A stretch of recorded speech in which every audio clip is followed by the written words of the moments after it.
पुण्यातील H&D Jain boarding संदर्भातला धर्मदाय आयुक्तांनी आता एक आदेश पारित केलाय। या सगळ्या भूमिकेवर गेल्या अनेक दिवसांपासून शिवसेनेचे रवींद्र धंगेकर हे आक्रमक भूमिकेत होते। आपल्या सोबत धंगेकर आहेत। धर्मदाय आयुक्तांचा आदेश जो आहे तो व्यवहार रद्द करण्याचा आहे, आता तरी समाधान आहे का? नाही, याच्यामध्ये धर्मदाय आयुक्तांना किती पावर हे बघितल्या पाहिजे, कारण एकंदर रजिस्टर जो डॉक्युमेंट झाले आणि ते डॉक्युमेंटला रद्द करायचे अधिकार धर्मदाय आयुक्तांना आहेत का? उद्या धर्मदायच्या ऑर्डरलाच कोणी चॅलेंज केलं तर त्याची एक भीती वाटते, कारण शेवटी लोकशाहीवर देश चालतो, नियमाप्रमाणे चालतो आणि धर्मदाय आयुक्तांना ह्याच्यामध्ये किती पावर आहेत ह्या त्याच्यामध्ये शोधल्या पाहिजे। कारण टेंडर त्यांनीच काढलं, रद्द त्यांनी केलं तर असं ह्या देशामध्ये होत नाही।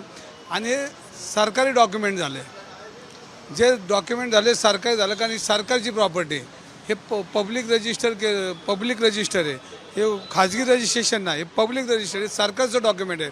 आणि सरकारचं डॉक्युमेंट एवढं रजिस्टर असेल आणि त्याला मूल्यांकन भरलं असेल तर ह्या धर्मदाय आयुक्ताला पावर किती आहेत ह्या शोधल्या पाहिजे। आणि हे सगळे कायद्याच्या बाजू तपासून जोपर्यंत याच्यामध्ये पूर्णपणे रद्द होत नाही तोपर्यंत या व्यवहारामध्ये माझी लढाई चालू राहणार। तुमची मागणी आता ही आहे की हा व्यवहार जो कॅन्सलेशन ऑफ डीड आहे ते झालं पाहिजे? नाही, याच्यामध्ये ह्या धर्मदाय आयुक्तांच्या ऑर्डरला किती पावर आहेत किंवा एकंदरीत धर्मदाय आयुक्तांच्या ह्या चुकीच्या ऑर्डर, म्हणजे पहिली ऑर्डर केली, दुसरी केली, तिसरी केली, म्हणजे सगळ्या ऑर्डर जर चुकीच्या असतील किंवा त्याच्यामध्ये संशय असेल तर एखादा कोर्टात जाऊ शकतो। आणि धर्मदाय आयुक्ताला त्याला किती पावर, त्या कोर्टाला किती पावर आहेत हे महत्त्वाचे। म्हणजे जे व्यवहार झालेला आहे आर्थिक व्यवहार तो ट्रस्टींच्या बाजूने जो आलेला आहे, बिल्डरच्या बाजूने जो आलेला आहे तो कागदोपत्री व्यवहार पूर्णपणे रद्द झाला पाहिजे। हां, तो पूर्णपणे झाला पाहिजे। आणि हे डॉक्युमेंट सरकारी डॉक्युमेंट झालं, हे डॉक्युमेंट खाजगी डॉक्युमेंट नाही, हा ट्रस्टच पब्लिक ट्रस्ट, हा सरकारमध्ये रजिस्टर आहे आणि याचं सरकारचा ह्याच्यावर अंकुश आहे। मग एवढा मोठा जो व्यवहार होणार असेल तर तो त्या लेवलचा अधिकारी हे रद्द करू शकत नाही। आता ती जिलेबी जी करणार होते त्याचं काय झालं? चालू आहे ना, काम चालू आहे, अजून माझं मन समाधानी नाही आहे। हे आता लढाई तापून नाही ती तापतच राहणार, ती गरम गार पडत नाही।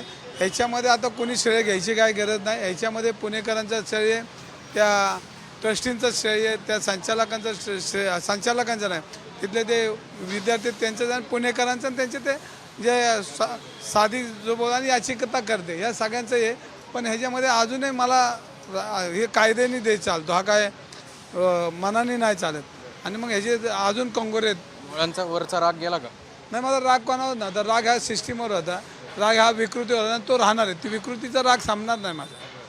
मग आता एकच मागणी आहे की हा व्यवहार जो आहे तो पूर्णपणे आता परत तो येतो 21 कोटी कोणी भरायचे, हे कोणी भरायचे, मग रँगाला न्यायचा आणि परत खायचा। जोपर्यंत पूर्ण होत नाही तोपर्यंत माझी लढाई चालू आहे। कागदोपत्री व्यवहार जोपर्यंत रद्द होत नाही तोपर्यंत लढाई सुरू राहील अशी भूमिका धंगेकरांनी व्यक्त केली आहे। कॅमेरामन सुमित भोसलेसह अक्षय बडवे, साम टीव्ही न्यूज, पुणे। देश विदेशातील प्रत्येक घडामोडींचे लाईव्ह अपडेट मिळवण्यासाठी आता साम टीव्हीच्या सर्व सोशल मीडिया प्लॅटफॉर्मला लाईक, फॉलो आणि सबस्क्राईब करा। तसंच सर्व नोटिफिकेशनसाठी बेल आयकॉन प्रेस करायला विसरू नका।